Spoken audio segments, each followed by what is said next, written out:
বন্ধুরা, আশা করছি ভালো আছো। তো আজকে যে বিষয়টি নিয়ে আলোচনা করব সেটা হচ্ছে যুবসাথী প্রকল্প। তো যুবসাথী প্রকল্প তো হয়তো বন্ধ হয়ে যাবে। তো নতুন সরকার আসার পর যে নতুন স্কিমটা আসছে, তো সেই বিষয়ে আজকে আলোচনা করব। তো যেটা মনে হচ্ছে, আগে যে সরকার ছিল তার যে স্কিম ছিল সেটা হচ্ছে যুবসাথী প্রকল্প। তার একটা বিকল্প হিসেবে যেটা বলা হয়েছিল সেটা হচ্ছে এখানে দুটো স্কিম রয়েছে। সেটা হচ্ছে যুবশক্তি ভরসা কার্ড। তো এই যে যুবশক্তি ভরসা কার্ড রয়েছে, তো সেক্ষেত্রে আমরা কীভাবে টাকা পেতে পারি, তো কারা কারা টাকা পাবে, তার জন্য কী কী ক্রাইটেরিয়া রয়েছে সেই বিষয়ে আমরা বিস্তারিত আলোচনা করব। তো অনেক ক্ষেত্রে যুবসাথীর ক্ষেত্রে যে সমস্যাগুলো হয়েছিল, অনেক ক্ষেত্রে দেখা গিয়েছে কেউ 1 মাসের টাকা পেয়েছে, তো কেউ 2 মাসের টাকা পেয়েছে, অথবা কারো ডিবিটি লিঙ্ক না থাকার জন্য টাকা ঢোকেনি। তো সেই বিষয়ে আমরা আসছি না। তো যেহেতু নতুন করে সব সিস্টেম আপডেট হচ্ছে, তো নতুন যে প্রকল্পটা আসছে সেটা হচ্ছে যুবশক্তি ভরসা কার্ড। তো এখানে কিন্তু অনেক কিছু চেঞ্জিং আসছে। তো এটার কীভাবে অ্যাপ্লিকেশন করতে হবে, কী কী ডকুমেন্ট আছে, কবে থেকে অ্যাপ্লাই হচ্ছে, এই বিষয়ে বিস্তারিত আলোচনা করবো। তো সঙ্গে থাকো, দেখে নিচ্ছি বিষয়টা কী রয়েছে। তো যে বিষয়টি নিয়ে আলোচনা করছি, যুবশক্তি ভরসা কার্ড। তো এই নতুন যে স্কিম রয়েছে সেক্ষেত্রে যুবসাথী ভরসা কার্ড কী বা এর কী কী সুবিধা পাওয়া যাবে, তো সেটা জেনে নেওয়া আবশ্যক। তো সেই বিষয়ে আমরা জানবো, যেটা নতুন স্কিম একদম ফার্স্ট ওয়েস্ট বেঙ্গলে। তো সেক্ষেত্রে কিছু কোশ্চেন থাকতে পারে। তো আমরা এখানে জানবো এই কারা কারা পাবে বা কারা কারা পেতে পারে। তো সাম্প্রতিক সময়ে যুবশক্তি যে ভরসা কার্ড সেটা কিন্তু সোশ্যাল মিডিয়ায় ব্যাপক আলোচনা সৃষ্টি করেছে। সেক্ষেত্রে সবাই এই সম্বন্ধে জানে, কম বেশি জানে। তো সেক্ষেত্রে যে আজকে যুবসাথী কার্ড জিনিসটা আসলে কী বা এর কী কার্যকারিতা রয়েছে সেই বিষয়ে আমরা জানবো। তো যুবশক্তি ভরসা কার্ড আসলে কোনো একটি সরকারি স্কিম নয়, এটি একটি রাজনৈতিক প্রতিশ্রুতি যা ভারতীয় জনতা পার্টির পশ্চিমবঙ্গ বিধানসভা নির্বাচন আগে ঘোষণা করা হয়েছে। তো এই যে স্কিমের কথা যেটা বলা হয়েছে সেটা কীভাবে অ্যাক্টিভেট হবে বা কার্যকরী হবে সেই বিষয়ে আজকে আলোচনা। তো এখানে যেটা আমরা দেখতে পাচ্ছি, তো এখানে বলা হয়েছে গত বৃহস্পতিবার কলকাতাতে অলিম্পিক পদকজয়ী টেনিস তারকা লিয়েন্ডার পেস এবং বক্সার বিজেতা বিজেন্দ্র সিং উপস্থিতিতে যুবশক্তি ভরসা কার্ডের কথা উদ্বোধন করা হয়েছে।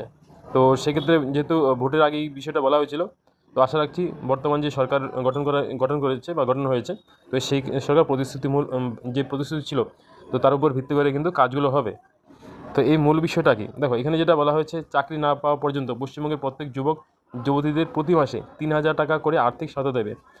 তো এখানে আমরা জানতে পারছি যে পশ্চিমবঙ্গের যে সমস্ত বেকার যুবক যুবতীরা রয়েছে, যাদের পর্যাপ্ত শিক্ষাগত যোগ্যতা রয়েছে, তারপরেও কিন্তু চাকরি পাচ্ছে না। তো চাকরি না পাওয়া পর্যন্ত একটা আর্থিক সহায়তা দেওয়ার জন্যই কিন্তু এই স্কিমটা রাখা হয়েছে। তো আগামী 5 বছরে 1 কোটি যুবক যুবতীদের কর্মসংস্থান। তো তার সঙ্গে একটা ভালো খবর বলে দিচ্ছি, তো 5 বছরে 1 কোটি কিন্তু চাকরির একটা কথা বলা হয়েছে। তো তোমরা প্রিপারেশন নিতে পারো যারা চাকরির জন্য ট্রাই করছো, খুব একটা ভালো সুযোগ রয়েছে। আশা রাখবো স্বচ্ছতার মাধ্যমে নিয়োগ প্রক্রিয়াগুলো হবে। আর ডিসেম্বর 2026-এর মধ্যে সমস্ত সরকারি শূন্যপদ এই কথা বলা হয়েছে। যাই হোক, সেটা আলাদা বিষয়। তো এখানে আরেকটা ইম্পর্টেন্ট বিষয়, সরকারি চাকরির বয়সসীমা 5 বছরের ছাড়। অর্থাৎ যাদের বয়স হয়ে গিয়েছে, তারা এখনও চাকরি পায়নি, তো তাদেরও কিন্তু আরও 5 বছরের ছাড়ের কথা এখানে বলা হচ্ছে। তো স্টার্ট আপের জন্য 10 লক্ষ টাকা আর্থিক সহায়তা। তো এই সমস্ত বিষয় তো রয়েছে। তো মূল বিষয়ে চলে আসি। তো যে মূল বিষয়টা ছিল সেটা হচ্ছে 3,000 টাকা করে মান্থলি যে দেওয়া হবে, তো সেই বিষয়টা। তো মান্থলি যে 3,000 টাকা করে দেওয়া হবে, তো সেই বিষয়টার কথা বলি। তো যারা অলরেডি যুবসাথী পেয়েছো বা লাস্টও 2 মাস পেয়েছো, তো সেই যে অ্যাকাউন্ট আছে সেই অ্যাকাউন্টেই পাবে, না অন্য কোনো অ্যাকাউন্ট তোমাদের দিতে হবে, তো সেটাও একটা বিষয়। তো এখানে যে যুবসাথীর পর যে নতুন স্কিমটা হচ্ছে, তো যুবশক্তি 3,000 টাকা স্কিম, সেক্ষেত্রে কিন্তু অনেক ভেরিফাই হবে। কেমন ভেরিফাই হবে? যারা অলরেডি কোনো চাকরি করছো বা যাদের আর্থিক কোনো রকম দুর্বলতা নেই, তারা কিন্তু সেটা পাবে না।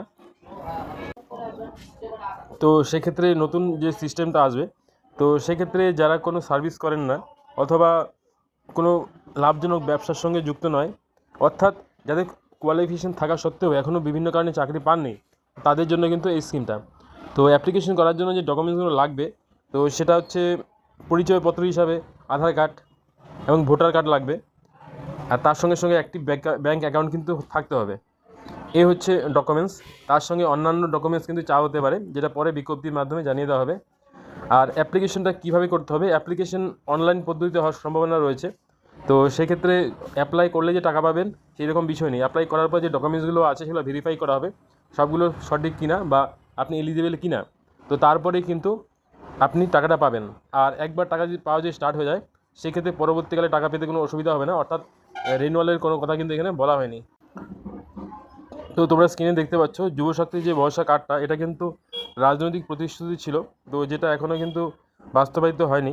তো এখানে 3,000 টাকার যে বিষয়টা সেটা কিন্তু বলা হয়েছে এবং কারা সুবিধা পাবে। দেখো এখানে যেটা বলা হয়েছে, এখন পর্যন্ত প্রকাশিত রিপোর্টে বলা আছে এই সুবিধা আনএমপ্লয়েড ইয়ুথদের জন্য, অর্থাৎ যারা এখনও চাকরি পায়নি সেই যুবক যুবতীদের জন্য।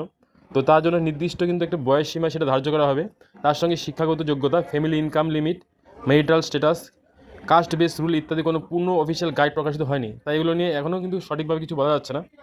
তো কারা পাবে সেই বিষয়ে এলিজিবিলিটি ক্রাইটেরিয়া কী রয়েছে, দেখো এটা এক্সপেক্টেড যেটা রয়েছে, প্রথমত বেকার যুবকরা শুধুমাত্র এই প্রকল্পে আবেদন করতে পারেন। প্রথম কথা হলো বেকার যুবকরা অ্যাপ্লিকেশন করবে, নাম্বার 1।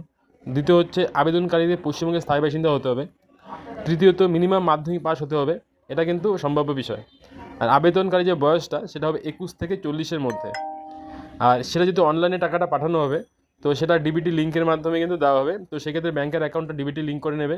যাদের লিঙ্ক করা হয়নি তারা করে নিতে পারো, যাদের করা হয়েছে তো আসি, সেক্ষেত্রে কোনো অসুবিধা নেই। আর এই ধরনের চাকরি করলে কিন্তু এই টাকা যদি সরকারি কেউ চাকরি করে থাকে তো সেক্ষেত্রে এই টাকাটা পাবে না।